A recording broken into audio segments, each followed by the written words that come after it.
Welcome back to another edition of Inside Great Lakes Sailing. My name is Greg Norman, your host.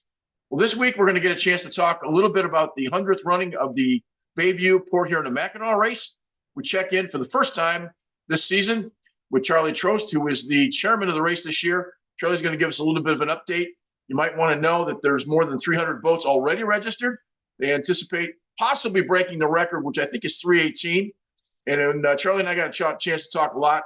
Also check out, there's a new finish line this year. Back to the 1925 finish line. Charlie's going to talk to us a little bit about that, and I think you'll enjoy that discussion. Something caught my eye on the Sail Racing website this past week. I actually saw a sailing jacket that runs $1,500. You can see the picture here. I'm in the ski business, and I know the coats are supposed to cost a lot of money, but $1,500 for a carbon jacket? I'm not sure where the end of the pricing is, but inflation has certainly taken over sailing. I just found it to be interesting that it was that kind of money. We're also going to check in with Wally Cross and Sailing Systems. Wally's second tip of the winter, kind of going into spring, is up right after our conversation with Charlie. I think you'll appreciate the tip, hopefully a little bit of information, and certainly we're going to be able to spend some time with Wally throughout the entire season. I also wanted to mention we messed up last week on the DYRA speaker series. We actually put up Bayview's speaker series, and that's up right next to my head, as you can see here. And this week, DYRA is not going to have a speaker because it's Valentine's Day. So we just want to make sure that made that correction. We'll bring you the information next week so that for DYRA, so you guys can stay abreast of what goes on with that. I think that's something that will be kind of fun. We also wanted to mention that North Star Sail Club, in less than 180 days, is going to end up hosting the Catalina 22 Nationals. And I think that's something that is going to be really cool up in the north end of the lake. We've got a lot of great races this summer, and we hope everybody gets a chance to either race or spend some time participating as a spectator, enjoying the opportunities that avail, and we'll bring you a whole series of schedules coming up in the next couple of weeks. So up next is Charlie Trost from Bayview, and we'll be back in a second. We're talking with Charlie Trost, who is a member of the Bayview Yacht Club, and this year's 2024 100th anniversary Bayview's Port Huron and Mackinac race. And Charlie, I appreciate you taking the time, and it's a little bit early, but I thought we would start talking about this race now and have that opportunity to maybe have 3 or 4 conversations before July 20th. And I want to start with the easiest question. Your head isn't spinning yet, but when do you think that date becomes when the head starts spinning? Hey, Greg, thank you for having me on the show. I personally watch the show and I'm a supporter of it. So to be on it is a great honor. So thank you for all you do for the local community of sailing, and getting into the race stuff. This has been, a number of years in the works, but for my involvement, 3 years now. So, we've had special teams working on this for 2 or 3 years, and it's already starting to ramp up. Just getting the participants involved, and the next big milestone is coming up, and I would say that's the ORC is going to be open soon, so that's like hot off the press. Got emails today about that, so that's an exciting date for us. And then the next few dates, it's just like you said, we're a few months away. A few months ago we're a year away, and now it's hitting home. This race is a matter of days. So the next big event, it's here. So. All right, so let me talk some specifics, and then we can get into some more of the noodles of the story. First and foremost, this is July 20th. Am I correct on that date? Yep. So the after part, the pre-party for in Mackinac for the building behind us with all the boats, that's going to be the 19th of July. Correct. Yeah, that starts Blue Water Festival. Okay. Over 300 boats have already registered. Am I correct on that?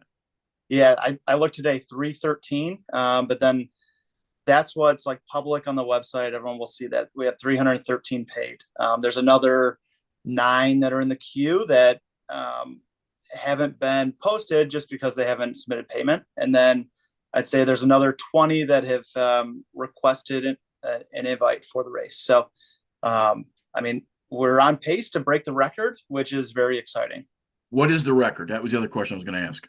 So yeah, it's as far as the the data goes, it was 1985, and this is a historic race because you may recall that was the terrible storm. There was all the boats that were demasted and dropped out. That was the year that Tomahawk sank and was recovered. But that year there was 316 boats registered. So that's a lot of boats. It is also the longest freshwater sail race in the world at this point. Is that also true? Yeah.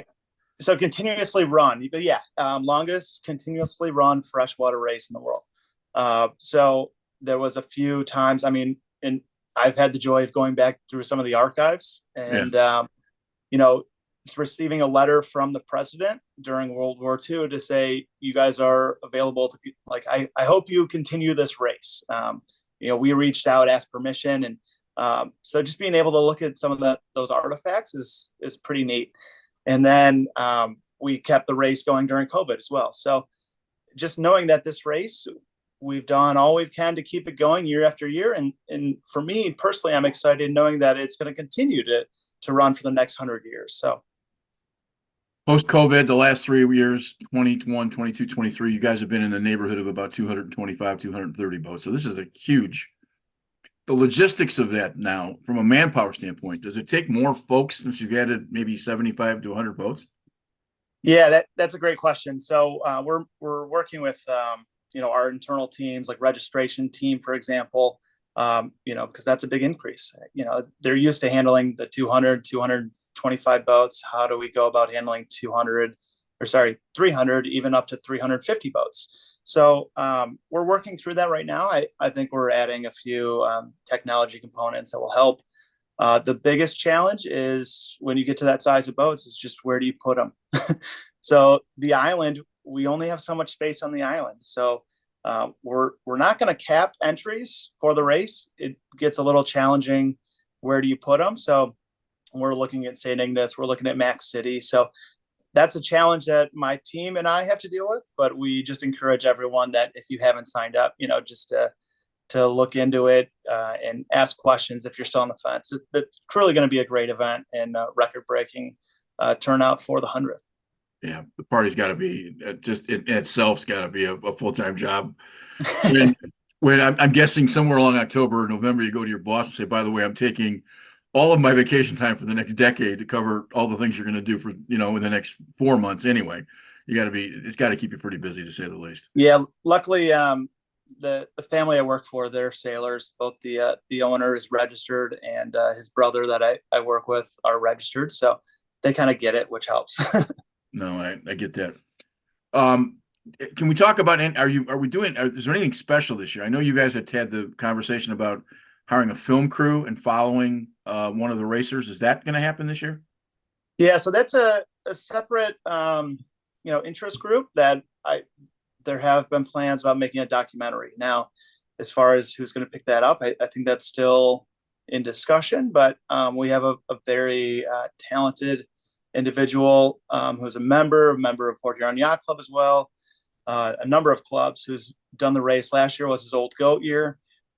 He's very active in the sailing community. He's done a lot of video work. So personally, I know it's his goal to do this documentary, tell the story of the 100th, and where it goes from there is up to him and his team. But it's pretty neat to have that go on for the race. Is the budget bigger this year than it was the last 3 or 4 years? I'm assuming it has to be just because of more opportunity, more things you're going to do. Yeah, just even the sheer number of boats, right? We're used to securing the main harbor, and now we have to secure additional wells. So you could think of it as that's a tiny example, but everything's scaled up for this year. Okay, so you end up with 320. I'll just use that as a number, and there's certainly you can't get 320 boats into the harbor in Mackinac Island. What do you do? And so obviously people have to peel off and come back over, I guess, on the trolley or on the trolley on one of Shepler's boats or one of the commuter boats. It's just first come, first serve. Is that pretty much the way it works? Yeah. So it's based on the order received of paid entries. So we had an official date when registration opened, and we're still getting people registering now, and we'll keep registration open. But understanding that people who register today won't be on the island. So now it's tough because there's some people that are in that first group who have, say, registered right when the date opened, and they have a preference of going to St. Ignace. Then that might open up a spot or two. But yeah. Okay, that makes sense. Are you going to race this year? I am. Yep. This will be my 22nd. So I'm very much. How long have you been a member of Bayview? Oh boy. I did junior sailing there, and I remember one year for Christmas, my dad gave my sister and I both memberships, and Bayview had a great program. I believe it's still the same way. Your junior membership and then your yearly dues go towards your initiation. And it's been a great for me. I had no initiation when I became active. So I've been a member, I want to say in the 2000s, 2004, 2005, somewhere in there. When did you first get the tap on the shoulder that this was going to be a job for you? Is this something that's in the last 18 months, the last 24 months, 4 years ago? Yeah, 3 years ago. So okay. I was appointed to the facilities chair at Bayview and working closely with Commodore Mike Helm through that transition. Did that for a few years, and then when he became Rear Commodore, he asked me to be the MAC chair. So then it's been 3 years now that he's in the hot seat. So am I. But it's almost one of those things. You go out of the room, you come back in, you find out you've been nominated. Yeah, exactly. Well, I mean, this just being the 100th. I mean, I would have done it for any year, but this being the 100th is a huge honor. So we've covered the race pretty well the last 3 or 4 or 5 years, and it seems like obviously the chairman of getting younger and younger. You're certainly younger than Mr. Halsey, so I'm guessing you're about the same age, maybe a little bit younger, but obviously the work increases as it goes. One of the subjects I want to talk to you about is I look down the roster and the registration. How many in your mind, and you guys have never done studies about this, but I understand it's a sail race. But how many people do you think are actively racing? And I say that with the 70s and the 52s and the big boats. How many are just enjoying the event without the rigors of having to worry about competing for a flag? Have you guys ever figured the balance between cruising racers and honest to God professional type sort of big dollar guys racing? Have you ever thought about that? Yeah. So this is a big debate we've had. What is there? There's some people that go out every year and want to win overall, and it's not a successful year if they don't. There's other people that want to make it to the island. This is the highlight of the year for them. It's their family vacation, and just getting everyone together, getting the boat there in one piece is a huge accomplishment. So have we drawn that line in the sand? I don't think we have. It's tough to say because a lot of us in the room that take to put this race on are more of that competitive nature, but we know that, we're rubbing shoulders with the guys who are just the cruisers and just want to get there. So there is a big part of this race for them, and there will always be that. So tough to say the blend. If I had to put a number on it, I would even say close to that 50-50. Clearly not in the 70s or the 52 class, but in the cruising class for sure. So, but it's great to see both on the starting line, the cruisers and the racers being able to compete. I've got when we did some research last year, we found out you guys had done a survey in the late 80s, and it turned out that about 27% of the folks that had participated in the survey used the Mackinac to take their North Channel vacation. Just okay. It was a natural curve. Yeah. And why not? So they took the week to race, and then they spent 10 days up in North Channel, and they worked their way down the lake and down the river and to home. So I mean, you think about a 3-week vacation, that's a hard one to beat. Yeah, exactly. So it keeps pace with those kinds of things. What's the hardest part for right now? What are you dealing with the most as the race chair? I mean, me specifically, probably time management, right? There's a lot of little things that need to be done. Nothing's super urgent right now, but it's just trying to prepare for that next step. I know the big wave is coming, and what can I do today that's going to help me out tomorrow? Yeah. So But we do have a great team. Melissa Wensler is the race administrator, and she runs this race. I mean, I'm here doing the interview, but she's the one who day in, day out is running the race. So Full-time job for her, I would guess. yeah. What is the most common question you're getting, say, in the beginning part of this? Again, January, February, as we get ready we've had such a warm fall or a warm winter that obviously I've seen people working out on their boats already because you're getting these 45 and 50-degree days. But what's the most common questions being asked right now? Yeah, right now, so it's a lot of it is the handicap stuff, the ORC certifications. Because if you're registered and paid, it's still showing as incomplete. Well, a lot of competitors are saying, how can we make this complete? And a lot of that is based on your ORC certificate. So that we're waiting on U.S. Sailing for. That's coming in the next few days. So that will get the ball rolling.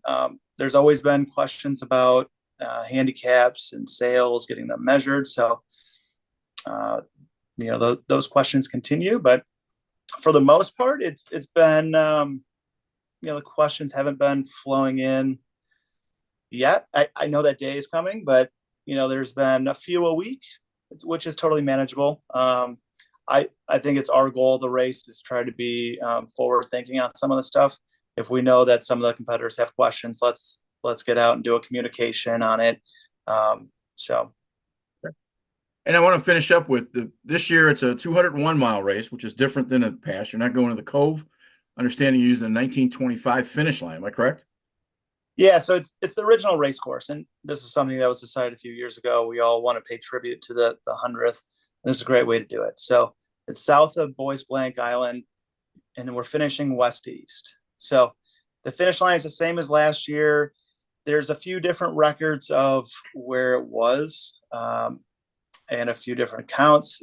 People who have historians on the island recall it in different spots, but furthest to our knowledge is where it was last year.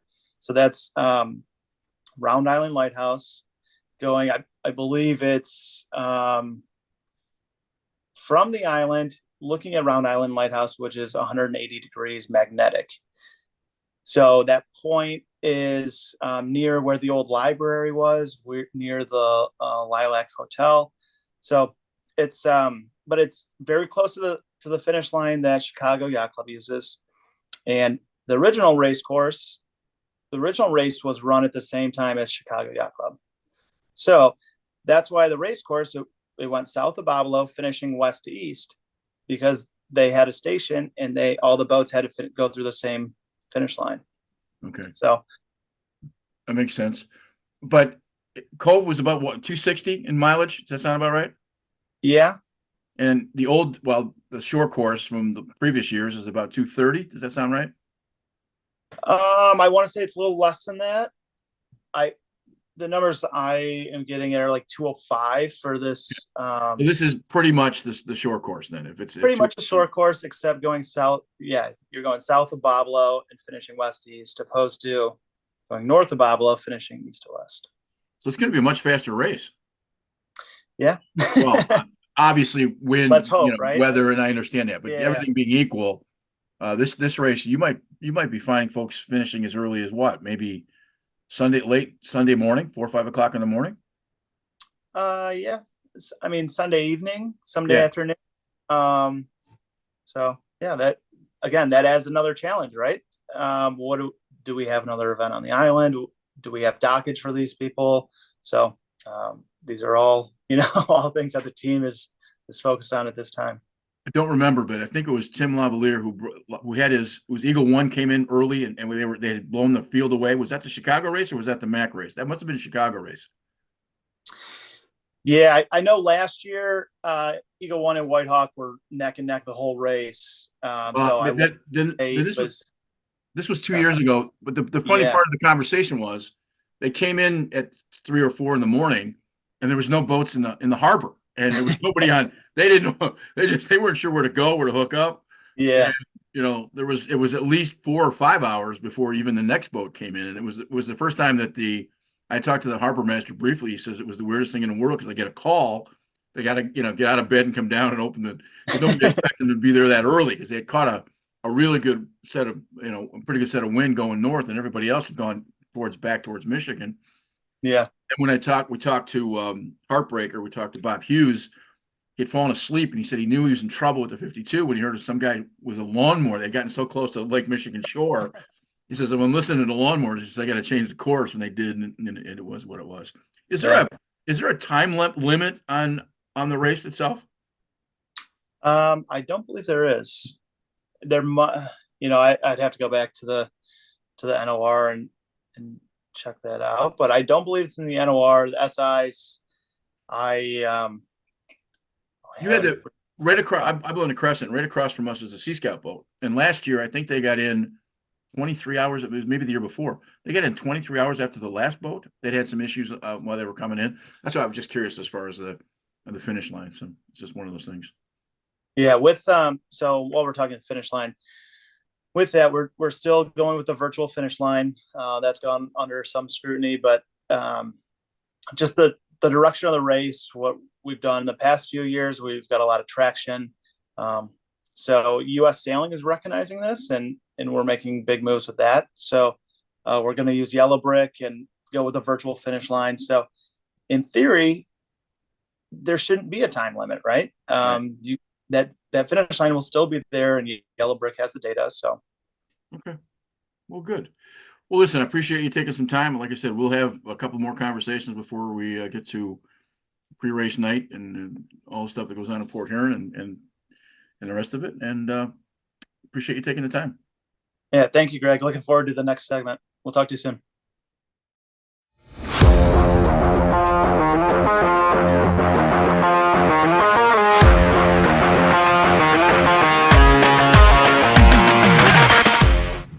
Hi, this is Wally Cross from Quantum Sales, and this is the second segment, tip if you will, for system sailing and what to do in the wintertime to get ready for the spring.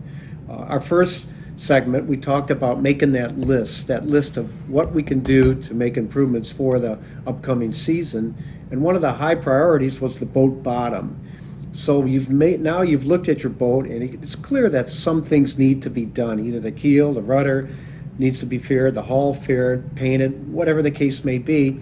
Now it's important to put together an action plan. How's this going to get accomplished? Do you and your crew have the ability to do this? And if you do, that's the best scenario, because I think there's something important about putting sweat equity into your boat with your crew. I think it pays you back in some weird ways on the race course. But if you can't do that, and you can afford to have someone else do the work, there are people that can do that. But consider getting this done yourself. There are plenty of professionals like myself, my friends of ours, that can give you tips and ideas on how to make your boat better working on the underbody. That's number one.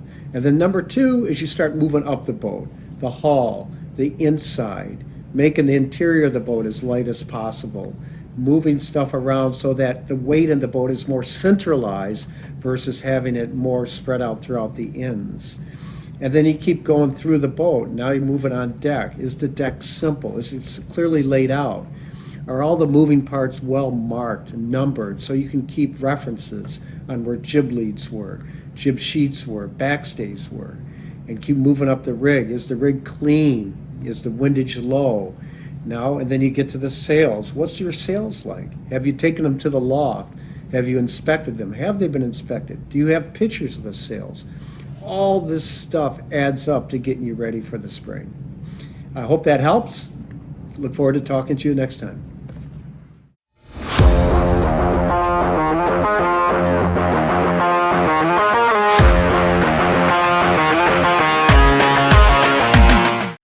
Welcome back to 2004 Other Voices. We're getting a chance to talk to our favorite Commodore from the North Cape Yacht Club, Dwayne Burgoyne. Dwayne, welcome back to another season of Other Voices. We're getting started in the third view. We're going to talk a little bit about the USA Sailing lawsuit. But you were just at Savannah for the annual conclave. So maybe give us a little tip on how the event went. Yeah, we just got back from Savannah just several weeks ago down at a beautiful hotel down at Savannah. There was about 400 people from U.S. Sailing from members that work for U.S. Sailing, from yacht clubs, from sailing centers, from all over the place. A lot of interested people trying to grow our sport. It was a pretty good event. We started off with the president's presentation a little bit. Presentation was looked like a bit of a State of Union address, and I have to say that it was the people are all over the room. They were interested. I'm certain that everybody there is interested in the future of sailing. One thing I find out that when we get to go there, we have 400 people there, and we call it the 6 degrees. In the 6 degrees, you can sit down at the table and have conversation with people and find out that you're working on the same issues and that you have the same interest. The breakout sessions were okay. I would say that they were okay, but they were a little bit swayed toward the sailing centers, how to promote sailing, how to find some funding for sailing and things like that. But I had two sessions that I really enjoyed, and it was the one design session and about bringing up one design boats. Greg, I think you know from being with me for such a long time that I'm real big into the one design class. We'll take Thistles. I'm going to hit all the Douglas boats, Highlanders, Flying Scots, Interlakes, things like that, and also the junior programs. That's the basis of the grassroots of our sailing. And being in the Great Lakes, this is where the grassroots of sailing are. So it's very exciting for me. It was a fun 4 days. In breakout sessions, you guys get a really kind of chance to talk about nuts and bolts of what might affect you here or there, and complaints and criticisms and compliments of across the board. Is that kind of what those sessions are about? Yeah, it's what we do. It's what we do a lot when we sit down and talk over dinner. When I'm sitting with you talking about Crescent, we talk about North Cape, IOI, Bayview, on and on. It's best practice. It's best practice. How to promote this, how to promote that. Those are the great sessions.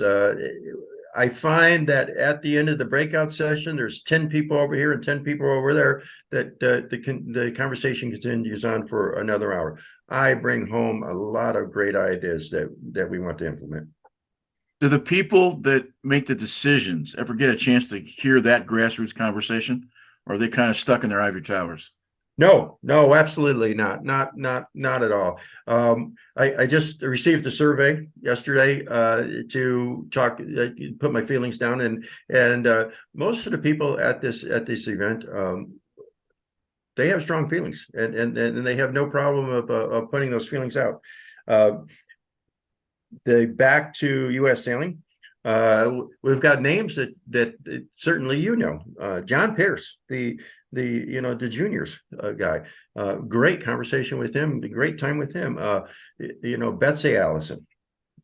It's Betsy. I mean, you don't have to go on. She loves her one design type stuff, and phone calls come back to Betsy, and Betsy, you talked about this item, and what do you think about this, or what do you think about that? So they're the people that are at U.S. Sailing, and we know that we've got a little heavy at U.S. Sailing, but the people there are, especially the older people that have been around for a little while, are very open to suggestions.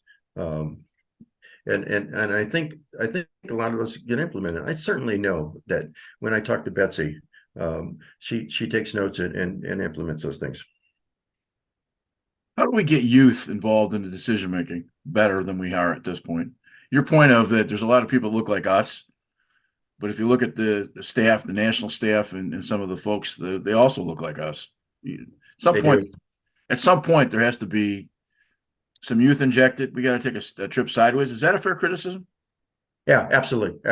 John Pierce doesn't have a gray hair in his beard, so that's kind of nice. But we're starting to see some other people. But of course, youth does not bring wisdom, and we still have to have pretty good wisdom.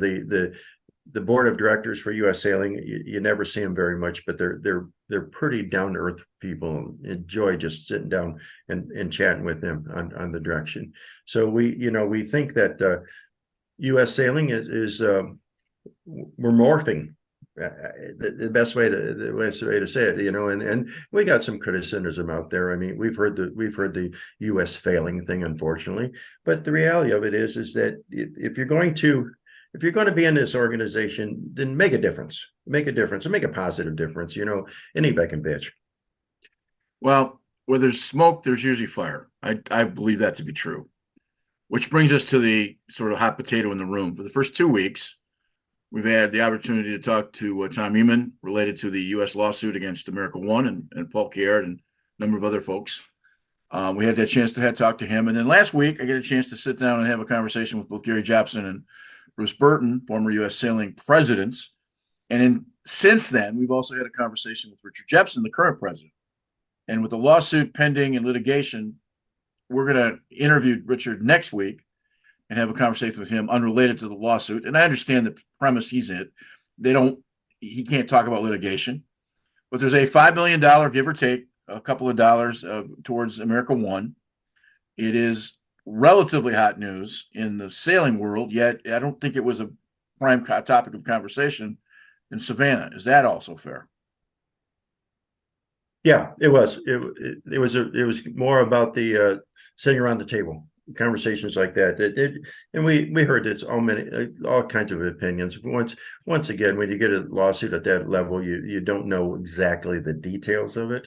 But there's been some conversations on that. It's the people down there, and I'm what's called an RSA, Regional Sailing Authority. We're trying to promote sailing in our region.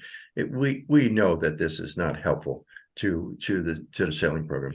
We also know, that the Olympic program for U.S. sailing and for sailors like you and I is a very important thing.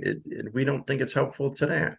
So we need to get to play in a sandbox just a little bit better. Come on, guys, we have the same goals here. Let's see how we can play in the sandbox a little bit better. I'm hoping that they just kind of get this all straightened out. This is maybe like our home relationships, when sometimes you have to have a fight with Leslie to tell her that at the end of it that you love her. So let's try to play in this sandbox a little bit better. I think it's bigger than that, and I don't think it's something that's going to end quickly. I know everybody said, well, they'll get around the table and make some decisions. I don't know that that's the case. And I think it's not the case for a number of reasons. One, not sure why you would sue your membership without having a conversation first.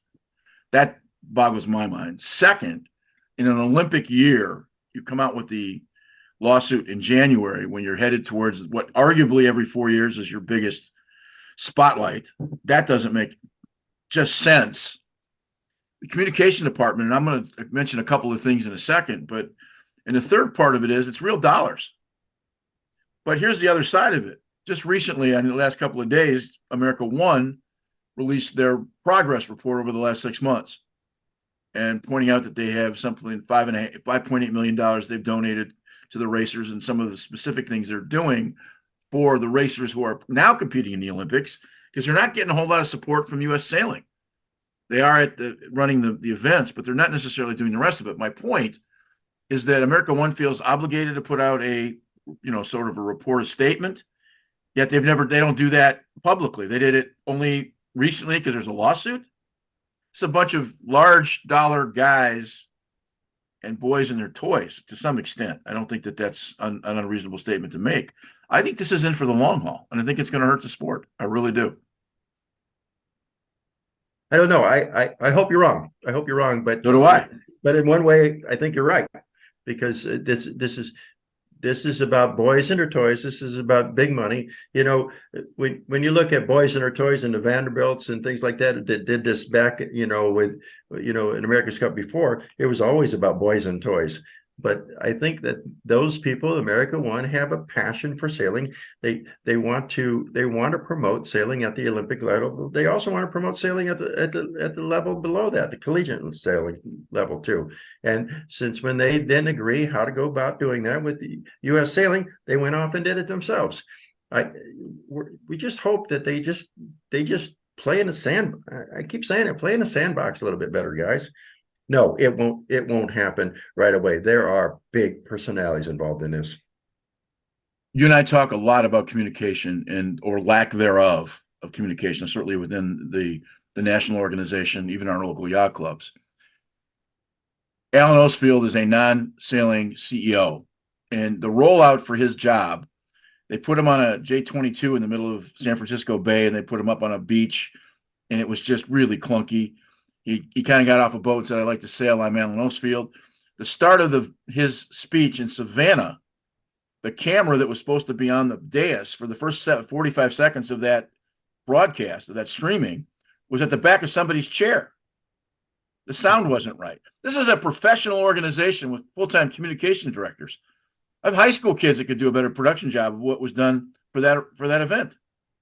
And that's the sad part, because it makes it look less than it is. And for an organization that is now losing its retention, some 15% of memberships, that's an issue they got to deal with. It's not anything to do with the lawsuit, but it is some telltale signs. So my question to you is twofold. They've got to get a better message coming out of U.S. Sailing, but should junior sailing, or more importantly, should the Olympic level program maybe be run by an organization that really is only dedicated to racing and not trying to be everything else? I think you're on to something here. Yes, U.S. Sailing, in my involvement in U.S. Sailing in the past 10, 20 years, I've watched them grow, but they've grown like we get when we're older. They're not growing this direction, they're growing this direction. And they're taking on too many hats. And when you take on too many hats and responsibilities, you don't do them very well. So, I think that's what they brought Paul Kayard on several years ago, to really work on U.S. Sailing. You know what, we sit here, and I think you and Tom had talked about it. One bronze medal in the last 3 attempts at the Olympics, and if you look back at 4 or 5, the gold medal in 2008. That's an anomaly. That was Anna. She, we haven't seen anything like that before or since. We are the most powerful country in Summer Olympics, and we're not even on a podium. So we need to get a little bit more focus. If this is the direction we want to go, we need to get a little bit more focus into this program for U.S. Sailing and the Olympics. I think of all the lawsuits between Michael Fay and Dennis Conner and all the stuff that went through the courts with the New York Yacht Club in the 80s. You think of all the crap that went on with the Koch brothers and all that, not the Koch brothers, but Koch and a lot of stuff. I get that it's boys and it's toys and it's racing. I don't have a problem with an organization like U.S. Sailing covering a lot of areas. I mean, somebody mentioned that, some critic of currently of U.S. Sailing mentioned that, well, why are they in the powerboat business? And I said, well, isn't pretty much powerboats are used at races, and really the only thing they're involved with the powerboating is skills and learning how to run a powerboat, which isn't a bad lesson for somebody that's a junior that's maybe working in running a coaching boat, those kinds of things. I mean, I understand how the correlation fits, but here's the other side of that. The other side of that is, in talking to Richard Jepson, I mentioned to him that their new high performance, Marcus Lynch, their new high performance director, who's coming over from the German program, and is unbelievably gifted, and certainly the background is he's one of the best coaches in the world, and he's telling me how great it is. And I talked to guys from local guys who are at the Olympic training grounds and the sites at this point. They've never seen the guy. Well, how could the president of U.S. Sailing not know that the other guy's not even there? Yeah, that goes back to the same thing we're talking about, communications. What we got to do is put them all in the same room. You and I could go be the referees. We'll be Judge Judy's. And we'll go into a room and we'll come out until we get an answer. And if I don't know, it's an unfortunate issue at the moment because of the time frame. And I'll leave you the last one. If I'm the CEO of, and this is my criticism of Allen, U.S. Sailing memberships go up every Olympic year by some 15%. Why? Because some of it's required for some of the guys racing, but more importantly, it's required because it has a pinnacle. It has a spotlight on it for that year. So people feel a little more obligated to give $1 or $2. You and I probably are the kind of guys that give that. You're in every year. But my point is that in a year when your membership goes up, you're going to do something that makes it go down. That makes sense. It doesn't make business sense. Yep. It just doesn't. Well, I have to get it every year because I'm a race officer. So I have to pay them to become a volunteer. Yeah, absolutely. And it's kind of the first meeting we had, and I find one of the most important was the Regional Sailing Authority meeting, and that's all you have 9 regions, And in our region, Area E, we have three. We have Brian from DRY, myself, IOI, and Mike Fishbaugh. We're sitting in that room chatting about what's going on in our regions. And I had brought up in my presentation what we call the elephant in the room. One of the things is that sailing members of North Cape Yacht Club or whatever yacht club, come up to me and say, why should I join U.S. Sailing? What is the benefit to me? Well, I can go through a couple different answers if you want to, but the final answer is, why don't you just donate to the sport you love? And when we look at the memberships, and I think you've come up with some numbers on it, how many people sail versus how many people have given their money to U.S. Sailing. I think it's almost an embarrassment. The reality of it is that we'll go up to the bar and buy a round of drinks for our crew and lay down $60, but we can't afford another $50 to join U.S. Sailing every year and get that book. Well, It's that book. our membership participation is 1%, and that's about average. It's between 1% and 2% for national organizations. If 4 million, give or take, you have roughly 4 million sailors, you got roughly 40,000 members for U.S. Sailing. It falls in the lower end of the memberships nationally, but typically memberships there are 6 million lacrosse players in America. Their membership is roughly just about 5,500 or 55,000, excuse me. So it does fall into those numbers. The problem is that they're losing numbers and the retention is only 50%, where most federations keep it at somewhere between 75 and 80%. Once they've got somebody in for the $30, they keep them. That's not true at U.S. Sailing, and it's getting worse. The numbers dropping from where it was a few years ago. And all these numbers I'm using are on their own annual report. It's not something like I'm pulling it out from other places. But here's the point, I think, that of all of it. We talk about communications. Okay, I'm a guy in Auburn Hills with a computer, and we've done a few talk shows, and we've interviewed a few guys here and there, and we've had the opportunity to kind of up the roll. And I'm the only guy that's interviewed Alan Osfield and Paul Caird in the last 18 months, and I'm the guy having a voice in a worldwide, or at least a national U.S. Sailing lawsuit. If it turns out I'm the only guy that's talked to them, they've done a pretty poor job on both ends of it, because I'm not CBS. I'm certainly not NBC. And if that's the case, then they've done a really poor job across the board of communicating to not only their membership, but to the rest of the folks who look at the sport and may want to get involved. And I think that's something that's really telltale in the end of it. So I think you're right. There's Tom. I forgot his last name out in San Francisco. Tom Who Human. does? Yeah, he gets a lot of people online. Unfortunately, he's pretty one-sided on this one issue. So he's got a big voice. But yes, we need to do a better at any level. We need to do a better job of communications. How do we do that? It's hard. I do know that one thing about shows like this are pretty good, because we're getting, our audiences are local. They like to hear what's going on locally. I mean, you and I chat about this. We've got, exciting things coming up. There's, I'm looking forward to some of the shows coming up. This is a big year for the Great Lakes. 100th Mac, 100th Mills. There's some pretty important things going on this year. There are. So maybe what we need to do is wrap this up, but I will send an email off to both Paul Caird and Alan, see if we can't get him in a room someplace near Toledo. I think that's close enough for both of us. Take him to Pacos, buy him a hot dog, and see if we can't work it out. That said, thanks for your time. Welcome back to the show, and looking forward to a really good 2024. Same to you, buddy. Enjoy it. Talk to you later. Wanted to thank Charlie. I will certainly want to spend some time thanking Dwayne. Our other voices is back now in our third show. And Wally, we want to appreciate his time spent with us. So for all the guys in back, we will be back next week with another show. So enjoy, and hopefully the weather gets warm soon.